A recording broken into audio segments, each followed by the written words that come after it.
ఈవీఎంలు అనుకున్నారా వీళ్ళు మార్చి మోసం చేయటానికి? సినిమాలో సినిమా టికెట్లు అనేది అభిమానులు ఎన్టీఆర్, పెద్ద ఎన్టీఆర్, చిన్న ఎన్టీఆర్ అభిమానులు అందరూ కూడా చిన్న ఎన్టీఆర్ సినిమా చూస్తారు. వీళ్ళు చిన్న ఎన్టీఆర్ సినిమా నేను ఆపేస్తాను అంటే సూర్యుడిని అరచేత్తో ఆపుతాము అన్నంత హాస్యాస్పదంగా ఉంది. సినిమా బాగుంటే ఎవ్వరు ఏం చేయలేరు, బాగాలేనప్పుడు ఎవరు ఆడించలేరు. అది హరిహర వీరుమల్లం ఈ విషయంలో మీకు తెలుసుంటుంది. సో ఎమ్మెల్యేలు తలకిందులు తపస్సు చేసి టికెట్లు ఫ్రీగా ఇస్తే కూడా వాళ్ళ అభిమానులే థియేటర్కి రాలేక ఏడుస్తూ ఆ సినిమాని ఎలా తిట్టారో మనం కళ్ళారా చూసాం.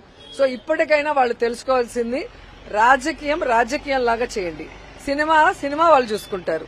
సినిమా ఫంక్షన్లో ఎక్కి జగన్మోహన్ రెడ్డి గారిని తిట్టడము, సవాళ్లు చేయటం చేస్తే ఏ విధంగా గేమ్ చేంజర్ లాంటి సినిమాలు గాని ఇంకా హరిహర వీరమల్లి సినిమాలు లాంటి వాళ్ళు ఏమయ్యాయో మనం కళ్ళారా చూసాం. కాబట్టి సినిమాని రాజకీయాన్ని మిక్స్ చేయొద్దండి.